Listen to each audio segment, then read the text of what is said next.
બાદ ડૉક્ટરને કીધી કે ભાઈ અમારે ઓપરેશન કરાવવું છે. પછી ડૉક્ટરે શું કર્યું, તારીખ આપીને ઓપરેશન કરાવવાનું નક્કી કર્યું. હવે ઓપરેશન કરાવવાની તારીખ આવી જાય છે એટલે એની મમ્મી શું કરે છે કે એને રોજ જે સમજાવે છે, બેટા તારા હૃદયમાં જે પરમાત્મા છે ને એ પરમાત્માના દર્શન કોને કરવાના છે? ડૉક્ટર અંકલને કરવાના છે. તો બેટા તું એ ડૉક્ટર અંકલને તારામાં રહેલા પરમાત્માના દર્શન કરાવીશ. એટલે દીકરી પણ ધર્મને પામેલી હોય છે અને મમ્મી કહે કે પરમાત્માએ કીધું એટલે દીકરીએ શું કીધું, હા મમ્મી હું કરાવીશ. રોજ જે મમ્મી આની જ વાત કર્યા કરે એટલે દીકરીના મગજમાં બરાબર ફિટ થઈ ગયું કે મારે ડૉક્ટર અંકલને મારા હૃદયમાં રહેલા પરમાત્માના દર્શન કરાવવાના છે. અને પછી આમ કરતાં કરતાં ઓપરેશનનો દિવસ આવી જાય છે, દાખલ કરે છે ને ડૉક્ટર પછી પૂછે બેટા તને બીક નહીં લાગે ને? તો કે ના ના મમ્માએ કીધું છે કે મારા હાથમાં રહેલા પરમાત્મા છે એના દર્શન આપને કરાવવાના છે, મને શેનો ડર લાગે? મને કંઈ ડર લાગવાનો નથી. ઓપરેશન થિયેટરમાં લઈ જાય છે દીકરીને બેભાન કરે છે, ઓપરેશન ચાલુ કરે છે અને ડૉક્ટરને જે ટેન્શન હોય છે એ થાય છે. દીકરીનું બ્લડ સર્ક્યુલેશન થતું બંધ થઈ જાય છે. ડૉક્ટર એકદમ ટેન્શનમાં થઈ જાય છે અને પરમાત્માની પ્રાર્થના કરે, હે પરમાત્મા, આ દીકરી અને એની મમ્મીની જે દ્રઢ શ્રદ્ધા છે પરમાત્માની, જો તું સાચે જ પરમાત્મા હોય તો આ લોકોની જે ધર્મ પ્રત્યેની શ્રદ્ધા છે એ ડગવા દેશો નહીં. બસ હજી તો એની પ્રાર્થના પૂરી થતી નથી અને બાજુમાં રહેલા ડૉક્ટર હોય છે ને વધારે છે આસિસ્ટન્ટ ડૉક્ટર શું થયું? ચમત્કાર થયો. તો શું થયું? બ્લડ સર્ક્યુલેશન ચાલુ થઈ ગયું. શું થયું? બ્લડ સર્ક્યુલેશન ચાલુ થઈ ગયું. ઓપરેશન પતી ગયું. દીકરીને બહાર લઈ આવવામાં આવી અને જ્યારે દીકરી બહારમાં આવે છે એટલે ડૉક્ટર પૂછે છે, બેટા કેમ છો તમે? હું તો બહુ સરસ છું, પણ મને એક વાત કહો કે આપે મારા હૃદયમાં રહેલા જે પરમાત્માના દર્શન કરે, પરમાત્મા કેવા લાગતા હતા?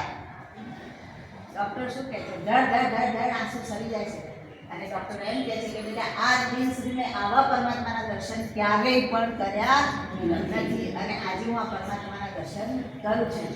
કહેવાનો મતલબ એ છે કે દીકરીને તૈયાર કોણે કરી છે? માતાએ, શ્રાવિકાએ. એટલે શ્રાવિકા બહેનો આપણે ગમે તેવી પરિસ્થિતિ હોય તો એ પરિસ્થિતિનું શું કરીએ છીએ? આપણે ગમે તે રીતે એનો માર્ગ કાઢીએ છીએ. તો જ્યારે આપણે સંઘના કાર્યમાં જો આપણે મદદરૂપ થવું હોય તો આપણી અનુકૂળતા હોય કે પ્રતિકૂળતા હોય, પણ પ્રતિકૂળતામાં પણ આપણે અનુકૂળતા કરી અને શું કરીએ છીએ? સંઘના કામમાં મદદરૂપ થઈએ છીએ. તો સંઘના કાર્યમાં આપણે કેવી રીતે મદદરૂપ થઈએ?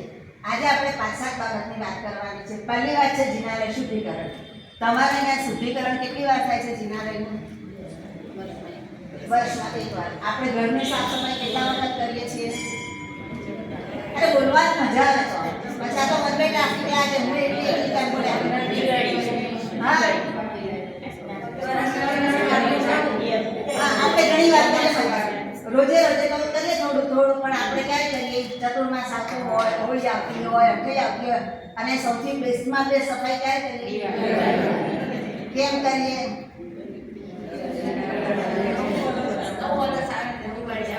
9 વર્ષ આવે. બીજું ઘરમાંથી બધો કચરો જાય ને. અને બીજી વાત કરી લક્ષ્મી આવે. જો 2 વાત આપણે ખાસ અગત્યની કહી, એક તો આપણે ઘરમાંથી નકામો કચરો બહાર કાઢીએ અને બીજું લક્ષ્મી આવે. તો ઘરમાંથી તો કચરો કાઢીએ છીએ પણ આત્માનો કચરો ક્યારે કાઢીશું? નાની પણ કાઢવો પડે ને, કાઢવો પડે ને. તો એના માટે શું કરવાનું છે? આપણે પરમાત્માના જેવા થવું હોય, પરમાત્મા જેવા ગુણો કેળવવા હોય તો આપણે પરમાત્માની નજીક રહેવું જોઈએ. બરાબર ને? તો પરમાત્માની નજીક કેવી રીતે રહે? રોજ તો આપણે રહીએ છીએ, દેવ દર્શન, સેવા, પૂજા કરીએ છીએ, રૂટીનનું કામ. જેમ આપણે ઘરનું કામ રોજ કરીએ છીએ એવું આ કામ આપણે રોજ કરીએ છીએ. પણ વિશેષ જ્યારે કરવાનું છે ત્યારે આપણે જિનાલય શુદ્ધિકરણ એ જ્યારે કરીશું તો આપણા આત્મામાં રહેલા જે કચરો છે, રાગ, દ્વેષ, ક્રોધ, કલહ, માન, બરાબર ને, આ બધા જે આપણા ક્લેશો છે ને બધા ક્લેશો ક્યારે દૂર થશે? પરમાત્મા ઓટોમેટિક દૂર કરે છે. જ્યારે આપણે બધું સફાઈનું કામ કરીએ ને જિનાલયમાં, ઉપાશ્રયની સાથે સાથે રહેતી કે ઉપાશ્રયનું પણ શુદ્ધિકરણનું કામ જ્યારે આપણે કરીએ તો આપણે ખાલી એમ કહેવાય છે કે ખાલી કાચો લઈએ ને તો શું થાય છે? આપણા જીવનમાં ક્યારેય પણ દરિદ્રતા આવતી નથી. દરિદ્રતા જોઈએ છે આપણને? કોઈને ના જોઈએ, ના જોઈએ, મને ના જોઈએ, તમને ના જોઈએ. હવે આજે હું દરિદ્રતાની વાત કરું છું તો કયા દરિદ્રતાની? આપણા આત્મામાં રહેલા જે અવગુણો છે એ દરિદ્રતાને શું કરવાનું છે? આપણે દૂર કરવાના છે. અને આ કરવા માટે આપણે પુણ્યનું બંધી પુણ્ય બાંધવું પડશે ને. કારણ કે પુણ્ય બાંધીશું તો શું થશે કે આપણા પાપો ધોવાતા જશે. પાપો તો રોજ કેટલા બધા અનંતા પાપો આપણે કર્યા કરીએ છીએ, અનંતા કર્યા કરીએ છીએ, પણ આ પાપો ધોવા માટેનું આપણે જે પણ કામ કરવાનું હોય તે શું છે? જિનાલય શુદ્ધિકરણ અને ઉપાસના શુદ્ધિકરણ. આ એ બહુ જ અગત્યના પાયા છે, બરાબર. તો જિનાલયનું શુદ્ધિકરણ તો એમાં છે ને બહુ ડિટેલમાં નથી જતી, મેં પીડીએફ આપી દઈશ એટલે તમારા વોટ્સએપ ગ્રુપમાં મૂકી દેજો. તો જિનાલયના શુદ્ધિકરણમાં પરમાત્માનું શુદ્ધિકરણ આવશે અને બાકીના આમનું છે ઘરના કપડાં બહુ ધોયા, વોશિંગ મશીનમાં ધોયા, કેટલા જીવોનો પંચર ગણ બોલેલું, અનંતા ઘણું પાપ બાંધ્યું. જિનાલયના અંગૂઠના લઈ જઈએ ઘરે. આટલા બધા બહેનો છે, બે બહેનો પણ જો તમારા અહીંયા કેટલા જિનાલયમાં પ્રતિમા છે? તમારા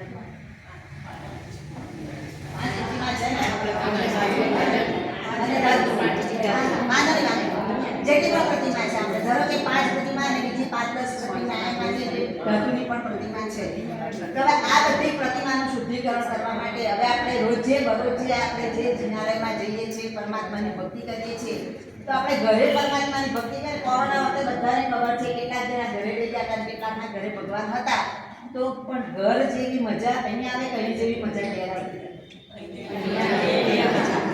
અહીં જેવી મજા ઘેરે ના આવે, કારણ કે ઘરનું વાતાવરણ એટલું પોઝિટિવ હોતું નથી. પરમાત્માની જે ઉર્જા હોય છે એ આપણને ઘરે આટલી સરસ મળે ના મળે. ઉપાસના મહાત્મા અહીંયા હોય બિરાજમાન અને આપણે સામે કરીએ તો આપણા ભાવ કેવા હોય? સારા. અને ઘરે હોય તો ગેસ પર મૂકી છે, જરા જોઈ લેજે, એ જ આમ ના કરતી, એ આમ ના કરતી, હે કેટલું બધું ચાલુ હોય.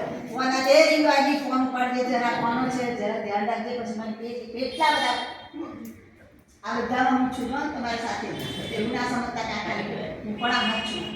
એટલે આ બધું જે જિનાલયમાં ઉર્જા મળે છે અને જે ઉપાસનામાં ઉર્જા મળે છે, એવી ઉર્જા આપણે જો સતત અને વધારે પોઝિટિવ ઉર્જા મેળવવી હોય તો આપણે જિનાલય શુદ્ધિકરણ કરવું પડે અને ઉપાસનાનું શુદ્ધિકરણ કરવું પડે. હવે દ્રવ્ય શક્તિકા ગ્રંથમાં પણ લખેલું છે કે આપણે અષ્ટપ્રકારી પૂજા આપણે કરીએ છીએ, તો એક નવમ પ્રકારની પૂજા એ કઈ છે? આપણી જિનાલય શુદ્ધિકરણ પણ છે. તો આ પણ આપણે ધ્યાન રાખવું જોઈએ, કરવું જોઈએ. જિનાલય શુદ્ધિકરણ કરવાથી યોગ બિંદુ ગ્રંથમાં હરિવલ્લભજી મહારાજ સાહેબે કીધું છે કે જે લોકો જિનાલયનું શુદ્ધિકરણ જ્યાં જ્યાં થાય છે ત્યાં સ્થાનિક દેવો, મતલબ અધિશાયી દેવો જે હોય છે ને, જાગૃત થાય છે. ઘણી વખત આપણે સાંભળ્યું છે કે અમુક જિનાલયમાં જઈએ તો ત્યાં રાત્રે દેવો ભક્તિ કરવા આપે છે, વાજિંત્રો વગાડે, સાંભળ્યું છે ને આપણે? આપણું ક્યારે થાય છે? પોઝિટિવ ઉર્જા હોય, જિનાલયમાં શુદ્ધિકરણ થતું હોય તો એના કારણે દેવો જાગૃત થાય છે. તો દેવો જાગૃત થશે તો આપણા સંઘની સમૃદ્ધિ બનશે અને સંઘની સમૃદ્ધિમાં પણ આપણી સમૃદ્ધિ આવી જાય છે અને ક્યારે આપણા જીવનમાં દરિદ્રતા આવતી નથી. અને એના માટે જિનાલય શુદ્ધિકરણ આપણે કરવું જ જોઈએ. અને જો આપણે અત્યાર સુધી નથી ગયા, આપણે ઇગ્નોર કર્યું છે, તો હવેથી આપણે ધ્યાન રાખવાનું કે મારે પણ આ શુદ્ધિકરણમાં ભાગ લેવો છે. અત્યાર સુધી કુમારપાળ મહારાજા, સમૃદ્ધિ મહારાજા, વસ્તુપાળ તેજવાણ એ લોકોએ પોતાની શક્તિ અને ધન અને પોતાની જાત સમય એનો સદુપયોગ કરીને આપણને 7000 જેટલા જિનાલયો પ્રાચીન અને અર્વાચીન આપણને ભેટમાં મળ્યા છે. કેટલા? 7000 જેટલા. હવે આ 7000 જેટલા જિનાલયો આપણને જે મળ્યા છે એનું જો આપણે ધ્યાન ના રાખીએ, એની જાળવણી ના કરીએ તો આપણે દોષના ભાગીદાર બનીએ છીએ. દોષના ભાગીદાર બનીએ છીએ. અને જો આપણે દોષના ભાગીદાર ના બનવું હોય તો આપણે આ જે પ્રવૃત્તિ છે જિનાલય શુદ્ધિકરણ, ઉપાસના શુદ્ધિકરણ, એમાં આપણે ભાગ લેવો જોઈએ. તમને એમ થાય હું શું કરું, માં તો કાર્ડિયાક ચાલતા નથી, માં તો ઘરના એટલા બધા કામ છે કે માં તો ટાઈમ જ નથી મળતો. આપણે શું કરવાનું છે? જ્યારે આ કરવાનું હોય જિનાલય શુદ્ધિકરણ, તો આપણે એ પહેલાં 1 મહિના પહેલાં નક્કી કરી દેવાની તારીખ. મોટા ભાગે રવિવારનો દિવસ રાખવાનો. એટલે રવિવારનો દિવસ એટલા માટે રાખવાનો કે જે બહેનો જોબ કરે છે એ લોકો પણ આમાં જોડાઈ શકે. નાની નાની દીકરીઓ, બહુ એ પણ જોડાઈ શકે. અત્યારે શું છે, દીકરીઓ પાસે કે નાના નાના જે છે ને ગંગીતના, એ લોકોને ટાઈમ હોતો નથી. આવે મમ્મી પપ્પાએ કીધું છે, અથવા તો પૂર્વના ઘર સંસ્કાર છે, અથવા તો ઘરના પરિવારના એવા સંસ્કાર છે કે ના જિનાલય તો જવું જ પડશે. અમે લોકો એવા હતા, નાના નાના હતા તો અમે મારા મમ્મીઓ કે એવા સમય જાવ ત્યાં સુધી ચા પાણી મળે, ખાવા બી મળે, એટલે કમ્પલસરી જવું પડે. એને એમ કરતાં હવે એવી સરસ આદત પડી ગઈ છે કે કહેવાની વાત નહીં. તો એને કારણે દર્શન કરવા તો માણસ આવે છે, પણ શું કરે, ફટાફટ દર્શન કર્યા અને ભાગ ઉતારી કંઈ ભણવાનું હોય, નોકરી હોય, કારણ કે ઘણા બધા કારણો હોય, એને કારણે એટલો બધો ટાઈમ રહેતો નથી. તો જ્યારે શુદ્ધિકરણનું આપણે ગોઠવીએ ત્યારે પહેલાં હું નક્કી કરી દઈએ, ઇમેજ શાખા સેતુની ટીમ તરફથી તમે ખાલી અમને જાણ કરો, તમે તમને એવા સરસ વિડીયો બનાવી આપી કે જેને લઈને બીજા લોકો જોવે તે લોકોને એમ થાય કે શુદ્ધિકરણમાં જવા જેવું છે, તો એ ઇમેજ બનાવી આપીએ. એ દિવસે શક્ય હોય તો સંઘમાં સંઘ જમણ રાખવાનું, જેથી કરીને બહેનોને ઘરે જવાની ઉતાવળ હોય નહીં, અને ઉતાવળ હોય નહીં તો શાંતિથી બધા કામ કરી શકે. કારણ કે આપણે મમ્મીની ચિંતા હોય, હું તો ચલો વાંધો નહીં મને તો ચાલે, પણ ઘરનાનું શું, અને ઘરવાળી તિલક થાય નહીં. એટલે એ દિવસે જો શક્ય હોય તો સંઘ જમણ રાખવાનું. અને એવું નહીં કે જે લોકો શુદ્ધિકરણમાં જોડાય છે બધા માટે રાખવાનું. અને આપણે જૈનોને જાય છે ને પૈસાની તકલીફ પડતી નથી, નાના પરિવાર ગ્રુપના કોઈ તૈયાર થઈ જાય અને સંઘ જમણ રાખે તો એમાં જે લોકોને એમ થાય કે ઘરે હવે કામ નથી તો ઘરના લોકો પણ જિનાલય શુદ્ધિકરણમાં જોડાય, તો એવી રીતે જિનાલય શુદ્ધિકરણમાં જોડાય અને મોટામાં મોટો લાભ લેવાનો. જિનાલય શુદ્ધિકરણ અને ઉપાશ્ય શુદ્ધિકરણના જે લોકો કામ કરે છે એ જ લોકો આ ભવે ચોથા દેવલોકનું બહુ જ એમ પ્રેમથી ભાવથી કરે તો ચોથા દેવલોકનું આયુષ્ય બાંધે છે. આ પણ મફતમાં છે. હું આજે જે બધી વાત કરીને બધી મફતમાં જ મળવાનું છે. ઢગલા બંધ અનંતા ઘણું પુણ્ય મળવાનું છે. ખાલી શું કરવા છે, આપણી સમય અને શક્તિનો ઉપયોગ કરવાનો છે. જેટલો સમય અને શક્તિ આપણી પાસે છે એને ગોપવવાની જરૂર નથી અને મેક્સિમમ લાભ લેવાનો. બરાબર છે? ખ્યાલ આવે છે ને હું જે કહું છું? સમજ પડે? હા, બરાબર. તો આ લાભ લેવા જેવો છે એટલે જિનાલય